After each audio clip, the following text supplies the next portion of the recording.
Hey everyone, welcome to my channel Payel's vlog. আমার যদি সাউন্ডে কোনো অসুবিধা হয় প্লিজ একটুখানি ক্ষমা করে দিও, কারণ আমার শরীরটা খুব একটা ভালো নেই যখন আমি ভয়েস ওভার দিচ্ছি সেই সময়টা।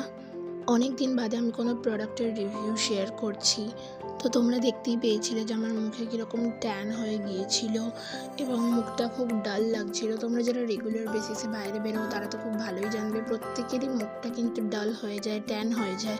তো সবাই সপ্তাহে অন্তত একবার করে একটু স্ক্রাবিংয়ের দরকার পড়ে যায়। তো এটা হলো জয়ের skin purifying radiant glow face scrub. এই স্ক্রাবটা ব্যবহার করলে তোমাদের দেখবে স্কিনে একটা দারুণ গ্লো চলে আসছে এবং খুব ব্রাইট লাগছে স্কিনটা। এটা স্কিন টোনকে ব্রাইটন আপ করে দেয়।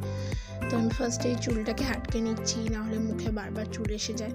তো তোমরা কিন্তু চাইলে ফেস ওয়াশ দিয়ে প্রথমে মুখটা ওয়াশ করে নিতে পারো, বা তোমরা এমনি নর্মাল জলে ওয়াশ করে নিতে পারো। আমি নর্মাল জলে ওয়াশ করেছি। দেন ভালো করে একটা ভালো অ্যামাউন্ট স্ক্রাব নিয়ে তারপর কিন্তু মুখেতে হালকা হাতে জাস্ট 5 মিনিট মতন স্ক্রাব করতে হবে। জাস্ট হালকা হাতেই কিন্তু স্ক্রাবিং করতে হয়, কোনোভাবে কিন্তু প্রেশার ক্রিয়েট করা চলবে না, তাতে কিন্তু হিতের বিপরীত হতে পারে। তো ভালো করে সার্কুলার মোশনে এবং যে সমস্ত জায়গাগুলো বেশি প্রবলেমেটিক এরিয়া সেই সমস্ত জায়গায় কিন্তু ভালো করে স্ক্রাব করবে। আমি যেমন আমার নাকের দুপাশে, আমার চিন এরিয়া, এই জায়গাগুলো আমার বেশি প্রবলেমেটিক এবং বেশি দানা দানা মতন মনে হয়। তো সেই কারণেই আমি এইখানেই স্ক্রাবগুলো বেশি করে অ্যাপ্লাই করি এবং ভালো করে স্ক্রাবিংটা করি।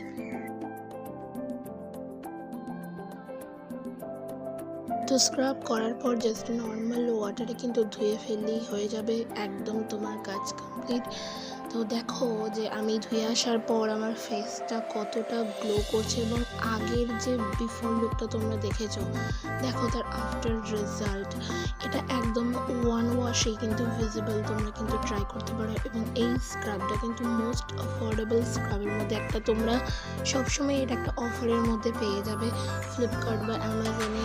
এটা কিন্তু ইজিলি তোমরা 150 টাকার মধ্যে পেয়ে যাবে এবং যথেষ্ট পরিমাণে কোয়ান্টিটিতেও থাকে। তাই এক্ষুনি মাখলেই যে একদম দুবার মাখলেই শেষ হয়ে যাবে এরকম কোনো ব্যাপার নেই। তো তোমরা কিন্তু ইজিলি এটা ইউজ করতে পারো। অ্যান্ড এটা all skin type, so sensitive হোক বা অয়েলি স্কিন, এটা কিন্তু কোনো ব্যাপার না।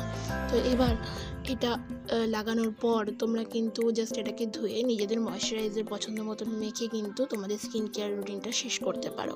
সো ভালো লাগলে আমার চ্যানেলটাকে লাইক, কমেন্ট অ্যান্ড সাবস্ক্রাইব করতে কিন্তু ভুলো না। আর এরকম আরও নতুন নতুন ভিডিও পেতে বেল আইকনটা কিন্তু ক্লিক করে রেখো। বাই।